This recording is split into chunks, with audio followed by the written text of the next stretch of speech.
8 માર્ચના દિવસે આપણે મહિલા દિવસની ઉજવણી કરીએ છીએ ને સરકાર પણ મહિલા માટે ઘણી યોજનાઓ ચલાવે છે, પણ પ્રશ્ન એ થાય કે એક બાજુ સ્ટેજ પર ગુજરાત સરકારના મંત્રી એટલે કે પ્રફુલ્લ પાનસેરિયા મહિલા સશક્તિકરણની વાતો કરે અને બીજી જ બાજુ હાજર મહિલા મેયરને સન્માન તો ઠીક પણ અપમાનનો સામનો કરવો પડે।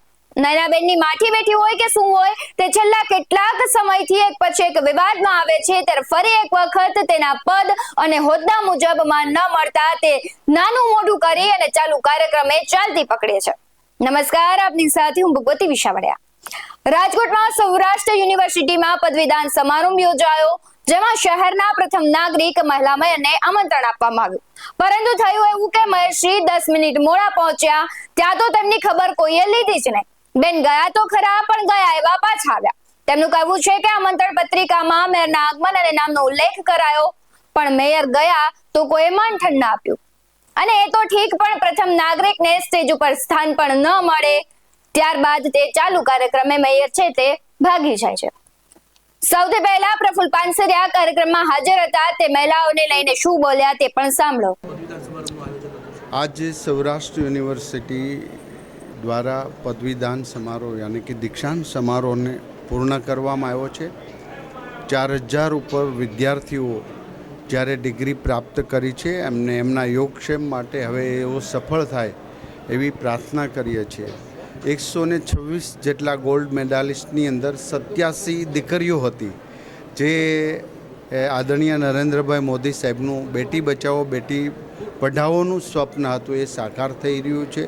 ત્યારે આજે ખૂબ ટેલેન્ટ આ વિદ્યાર્થીઓ કંઈક કરવાની ભાવનાઓ, તેજસ્વીતાઓ, સંસ્કારિતા સાથે સૌરાષ્ટ્ર યુનિવર્સિટીમાં જ્યારે આટલી મોટી સંખ્યામાં પદવીદાન સમારોહમાં જેમણે સફળતા પ્રાપ્ત કરી છે, એ ખરેખર આ યુનિવર્સિટી, આ વિસ્તાર, રાજકોટ બધા જનું નામ રોશન કરશે એવી મને પૂર્ણ આશા છે। સૌને હું હૃદયપૂર્વકની શુભકામના પાઠવું છું। અસ્તુ।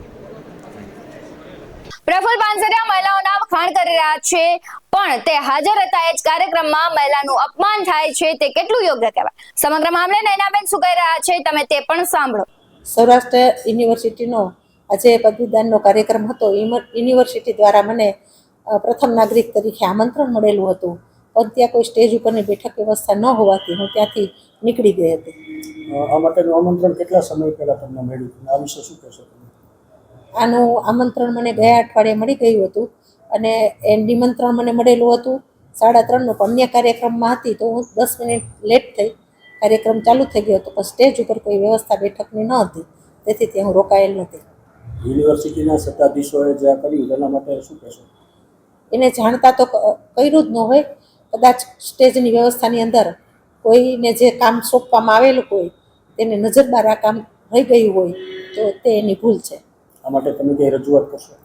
રજૂઆત કરવાની આમ કંઈ જરૂર છે નહીં, કેમ કે અંતે તો કાર્યક્રમ આપણો જ છે, પણ એક જ્યારે આમંત્રણ આપેલું હોય તો નાની નાની બાબતોનું આપણે ધ્યાન રાખતા હોઈએ છીએ અને બેઠક વ્યવસ્થા કોને ક્યાં હોવી જોઈએ તેનું પણ આપણે ધ્યાન રાખતા હોઈએ છીએ। ત્યારે આ પદવીદાન સમારંભની અંદર સ્ટેજ ઉપરની વ્યવસ્થાની અંદર જેને પણ સ્ટેજની વ્યવસ્થા સંભાળેલી છે તેની આ એક ભૂલ છે, તેને ધ્યાન રાખવું જોઈએ।